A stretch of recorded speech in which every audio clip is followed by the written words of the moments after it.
Hello friends, आज આપણે બનાવીશું કેરડાનું અથાણું અને આ અથાણું સ્વાસ્થ્ય માટે ખૂબ જ ફાયદાકારક છે અને જે ડાયાબિટીસ અથવા તો જે હરસ મસાના જે થતા હોય તે અટકી જશે અને આ અથાણું સ્વાસ્થ્ય માટે ખૂબ જ ફાયદાકારક છે। તો આપણે 3 રીતે બનાવીશું। તો આપણે અહીંયા મેં કેરડા છે તે વજનમાં 800 ગ્રામ લીધા છે અને એકદમ તમારે પસંદ કરતી વખતે તાજા અને ફ્રેશ લેવાના છે। તો અહીંયા મેં કેરડા આ રીતે દાંડલીઓ છે તેને અલગ કરી અને 2-3 પાણીથી આપણે ધોઈ નાખીશું। કેરડા છે તે ખૂબ જ સરસ એવા તાજા અને ફ્રેશ લેવાના છે। અહીંયા આપણે કેરડાનું અથાણું 3 રીતે આપણે બનાવીશું અને જો આ રીતે 2-3 પાણીથી આપણે ધોઈ અને પાણી એડ કરીશું અને એક બાઉલમાં આપણે લઈ લેશું અને આ કેરડાનું અથાણું છે તે 15થી 20 દિવસમાં તમારું રેડી બની જશે। તો અહીંયા મેં એક બાઉલ લીધું છે અને આપણે તેમાં કેરડા છે તેને આ 2-3 પાણીથી ધોઈ અને આ રીતે આપણે અંદર એડ કરીશું। અહીંયા આપણે પહેલી ટ્રીક છે તે આપણે 3 દિવસ સુધી આપણે પાણી બદલાવાનું છે। દિવસમાં 1 થી 2 વખત આપણે પાણી બદલાવાનું છે અને આમાં પાણી એડ કરી અને આખો દિવસ આપણે ઢાંકીને રાખવાનું છે એટલે તેમાં કડવાશ હોય તે પણ દૂર થઈ જશે અને કેરડા છે તે ખૂબ જ ટેસ્ટમાં આ રીતે બનાવશો તો તમારા અથાણું છે તે આખું વર્ષ સુધી એવું ને એવું રહે છે અને બગડતું પણ નથી। તો હવે અહીં આપણે પ્લેટ ઢાંકી દઈશું અને વચ્ચે વચ્ચે આપણે હલાવતું રહેવાનું છે। તો તમે જોઈ શકો છો આપણે એક રાત વહી ગઈ છે આખી અને આ કેરડાનો કલર પણ બદલી ગયો છે।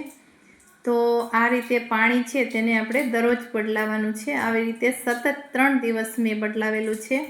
હવે અહીંયા કાચની બરણી છે તે મેં ધોઈ અને આ રીતે લઈ લીધી છે। તેમાં આપણે કેરડા છે તેને એડ કરીશું। જો તમારી પાસે કેરડાનું ખાટું પાણી ન હોય તો તમે છાશમાં એક દિવસે ને એક દિવસે તમે છાશમાં પલાળી અને કેરડા છે તે અથાણું બનાવી શકો છો। પણ અહીંયા આપણી ખાટું પાણી જે કેરીનું અથાણાનું હોય છે તે મેં અહીંયા સંગ્રહ કરેલું છે।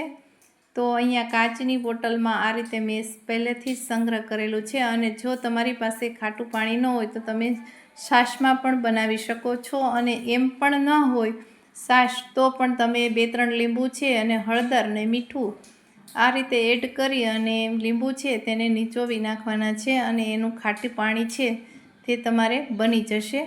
હવે અહીંયા મેં 3 થી 4 ચમચી જેટલું મેં મીઠું એડ કરેલું છે અને ખાટા પાણીમાં મીઠાનું પ્રમાણ હોય છે એટલે એને ધ્યાનમાં રાખી અને આપણે મીઠું એડ કરીશું।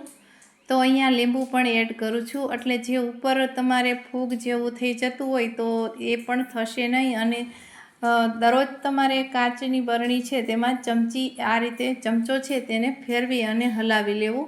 આવું તમારે સતત 10 થી 12 દિવસ કરશો એટલે તમારા જે કેરડા છે તે એકદમ સરસ પલળી જશે અને જે મીઠું છે તે પણ સરસ અથાણું તમારું રેડી થઈ જશે, તમે ખાઈ શકો એવું બની જશે।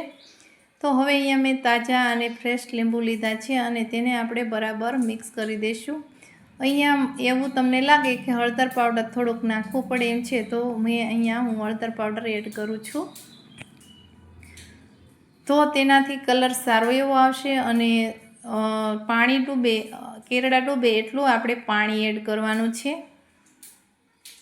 તો આ રીતે મિક્સ કરી દઈશું એટલે મીઠું અને ખાટું પાણી છે તે બંને બરાબર મિક્સ થઈ જશે। હવે એને બરણી છે તેનું આપણે ઢાંકણ બરાબર બંધ કરી દઈશું।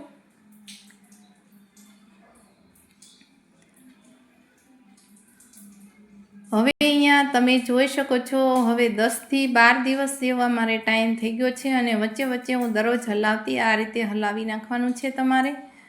તો હળદર છે તે પણ બેસી જશે અને મીઠું છે તે પણ ચડી જશે।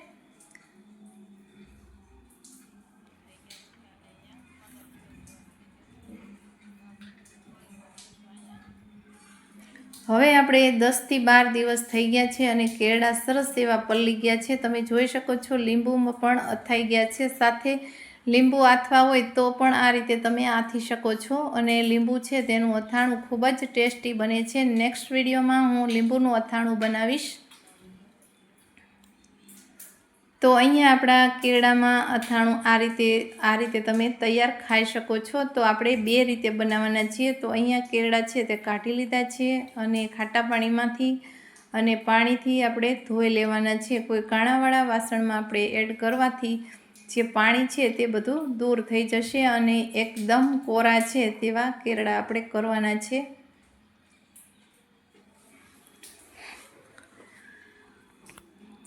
હવે અહીંયા આપણે 1 કપ જેટલા મેં રાઈના કુરિયા લીધા છે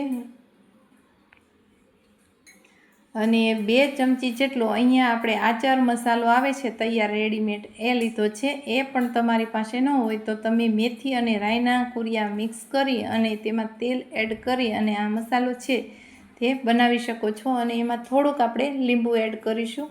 સ્વાદ પ્રમાણે આપણે મીઠું એડ કરીશું અને હળદર પાવડર અને હિંગ એડ કરીશું અને થોડુંક આપણે લીંબુ એડ કરીશું. અહીંયા એસિડ આપણે કુદરતી રીતે આપણે બગડે નહીં એટલા માટે હું લીંબુ એડ કરું છું. અને આખું વરસ છે તે તમારા અથાણાં બગડશે નહીં લીંબુ એડ કરવાથી.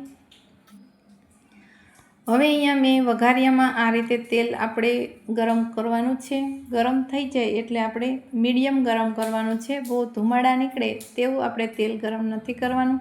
ઠંડુ તેલ પણ તમે એડ કરી શકો છો, પણ જો તમે ગરમ તેલ એડ કરશો તો તમારું અથાણું છે તે આખું વરસ સુધી બગડશે નહીં અને ફૂગ પણ વળશે નહીં. એટલું સરસ તમારું અથાણું રહેશે. તો અહીંયા આપણે જરૂર પ્રમાણે આપણે તેલ એડ કરીશું.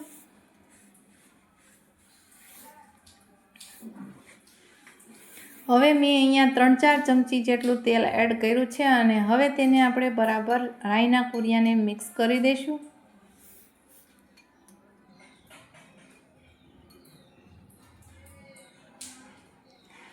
અહીંયા મને હળદરની થોડીક જરૂર પડી છે એટલે મેં અડધી ચમચી જેટલું આપણે હળદર પાવડર એડ કર્યું છે અને ઉપરથી આપણે તેલ થોડુંક એડ કરીશું એટલે હળદર છે તેની સ્મેલ આવે નહીં એટલા માટે. અહીંયા આપણે 3 રીતે અથાણાં બનાવીશું. એક જ અથાણા જે કેરડા છે તેમાંથી 3 રીતે અથાણાં બનાવીશું. હવે અહીંયા આચાર મસાલો તૈયાર છે તેમાં પણ આપણે ગરમ તેલ છે તે આપણે એડ કરીશું અને તેને પણ આપણે બરાબર મિક્સ કરી દઈશું.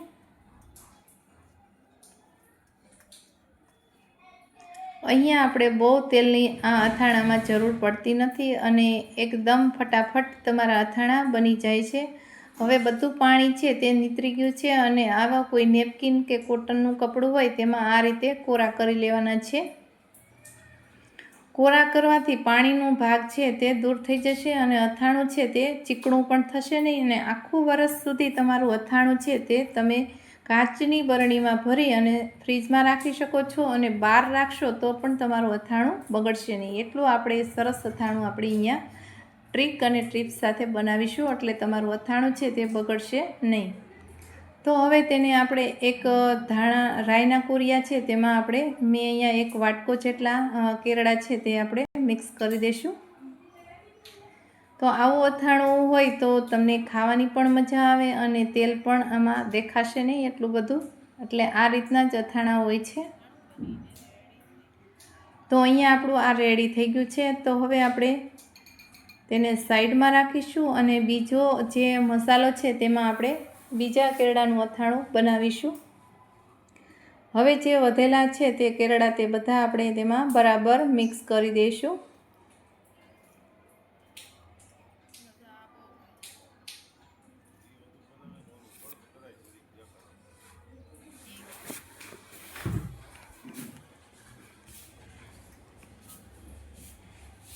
હવે તમે જોઈ શકો છો અહીંયા આપણા 3 પણ અથાણા છે તે રેડી થઈ ગયા છે.